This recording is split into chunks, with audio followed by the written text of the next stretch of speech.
आखिरकार वो दिन आ गया जब अमेरिका ने भारत पर कुल 50% का भारी भरकम टैरिफ लगा दिया। न्यूज एजेंसी पीटीआई के मुताबिक उसकी वजह से तिरुपुर, नोएडा और सूरत की कपड़ा फैक्ट्रियों में प्रोडक्शन रोक दिया गया है। इंडियन एक्सपोर्टर्स के संगठन फियो ने भी इसे लेकर चिंता जताई है और कहा है कि भारतीय वस्तुओं का अपने सबसे बड़े निर्यात बाजार में कारोबार बुरी तरह प्रभावित होगा। इसी तरह chamber of trade and industry का दावा है कि इससे 10 लाख रोजगार का खतरा पैदा हो गया है और उन्होंने मांग की है कि अमेरिका से आयात होने वाले सामान पर भी भारत 50% जवाबी टैरिफ लगाए। सुनिए क्या कह रहे हैं वो। 48 अरब डॉलर का भारत का निर्यात इससे प्रभावित होगा और 10 लाख नौकरियों पे संकट पैदा हो सकता है। पीएम मोदी जी को सीटीआई ने पत्र भी लिखा है कि भारत सरकार जवाबी कार्रवाई करे, क्योंकि बहुत सारी फूड चेन्स हैं, सॉफ्ट ड्रिंक्स हैं, मिनरल्स हैं, खनिज है, ऐसी इतनी सारी चीजें हैं जो अमेरिका से भारत में भारी संख्या में अमेरिका निर्यात करता है। तो भारत सरकार भी 50% जवाबी टैरिफ अमेरिका पे लगाए। हो सकता है जब वहां के व्यापार पे प्रभाव पड़ेगा तो अमेरिका के राष्ट्रपति को भी कुछ नसीहत मिले। तो हम ये सवाल लगातार पूछ रहे हैं कि सरकार के पास इसका क्या समाधान है, आज भी पूछेंगे।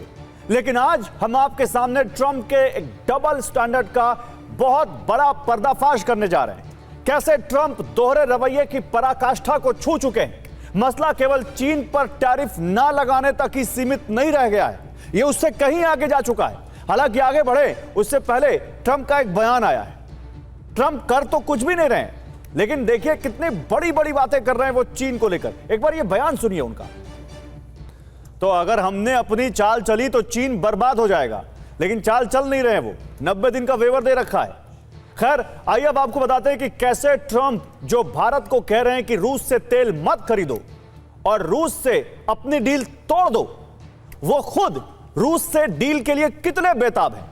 आपको बताते हैं कि न्यूज एजेंसी रॉयटर्स के मुताबिक 15 अगस्त के दिन जब अमेरिका के अलास्का में ट्रंप और पुतिन की मुलाकात हुई थी, उसी मुलाकात में ट्रंप ने पुतिन से एनर्जी डील पर चर्चा की थी। जी हां, अमेरिका और रूस के बीच डील पर चर्चा की थी।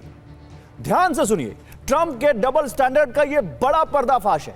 उसी मीटिंग में अमेरिकी कंपनी एक्सॉन मोबिल ने रूस से डील पर बात की। यह कंपनी सखालिन 1 ऑयल और गैस प्रोजेक्ट में डील चाहती थी। इसके अलावा रूस से न्यूक्लियर पावर्ड आइस ब्रेकर जहाज खरीदने पर भी चर्चा हुई थी। यानी जो ट्रंप ये कह रहे हैं भारत से कि तुम रूस से तेल खरीदकर फंड कर रहे हो इस वॉर को, अब आप बताइए ये पैसा कहां जाता। क्या पता डील को लेकर अभी भी बात चल रही हो। तब तो ट्रंप के लॉजिक के मुताबिक अमेरिका भी रूस को यूक्रेन के खिलाफ फंड कर रहा है। इसी को लेकर अली में हमारे कुछ सवाल हैं। आखिर ट्रंप को भारत से परेशानी क्या है। खुद रूस से व्यापार तो भारत पर टैरिफ क्यों लगा रहे हैं ट्रंप। क्या जंग रुकवाने में फेल हो गए, नोबेल का सपना टूट गया, इसलिए यह टैरिफ कार्ड चला है ट्रंप ने। और एक सवाल यह भी है जिसको हम रखेंगे अपने शो में कि अपने एक्सपोर्टर्स को कैसे सहारा देगी भारत सरकार।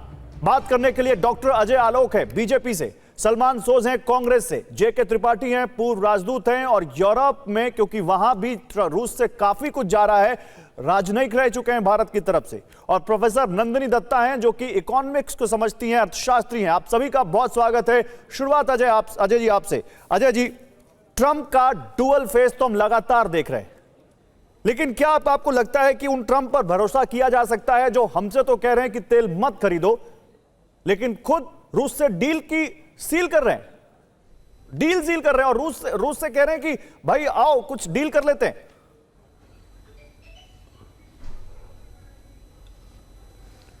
देखिए, ऐसा है कि कोई भी राष्ट्राध्यक्ष हो या प्रधानमंत्री हो, चाहे वो डोनाल्ड ट्रंप हो, चाहे नरेंद्र मोदी हो, चाहे कोई भी हो, हर कोई अपने राष्ट्र का हित सबसे पहले देखता है।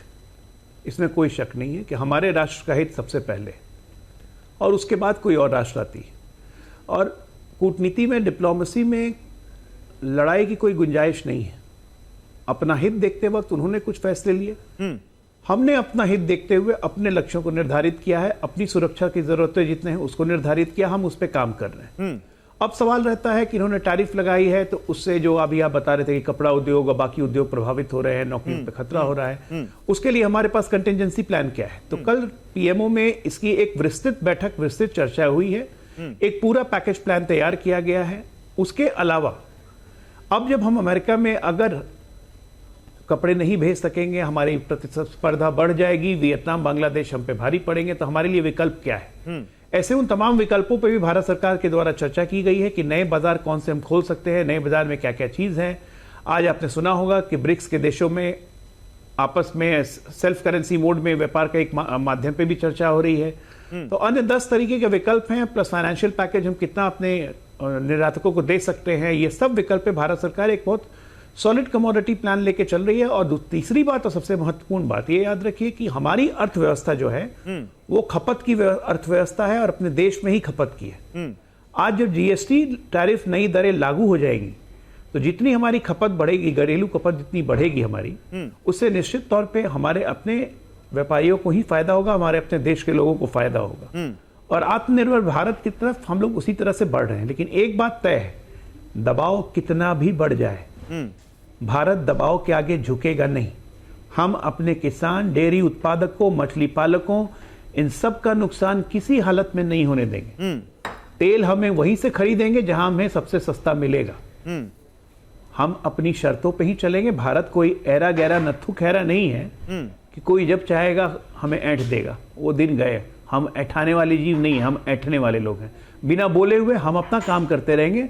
जिसको बोलना है बोलते रहने दीजिए, वो हमारे मित्र हैं और हमारे मित्र रहेंगे। कूटनीति में कभी कोई दुश्मन नहीं होता है। नहीं तो मित्र हैं तो फिर ये जो जर्मन पत्रिका ने दावा किया अजय आलोक जी कि ट्रंप ने 4 बार फोन किया, पीएम मोदी ने उनका फोन नहीं उठाया और एक टीम आने वाली थी, ये तो दावा नहीं, ये तो फैक्ट है कि एक टीम अमेरिका से भारत आने वाली थी ट्रेड नेगोशिएशन के लिए। लास्ट मोमेंट पे वो दौरा भी रद्द हो गया। तो अगर मित्र हैं तो ये कम्युनिकेशन क्यों इतना, कम्युनिकेशन में दरार क्यों आती दिख रही है? मुझे नहीं पता है कि फोन किया है कि नहीं किया है। भारत सरकार ने कुछ ऑफिशियली इस बारे में जानकारी नहीं दी और मेरी आदत नहीं है कि मैं जर्मनी के अखबार पे या न्यूयॉर्क टाइम्स के अखबार पे या वॉशिंगटन पोस्ट पे अपनी कोई कमेंट दूं। ये सोच साहब बैठे हुए कमेंट्री करेंगे उस पर। नहीं, सोच साहब तो कमेंट्री करेंगे, लेकिन आप ये कह रहे हैं कि बैक चैनल बातचीत चल रही है।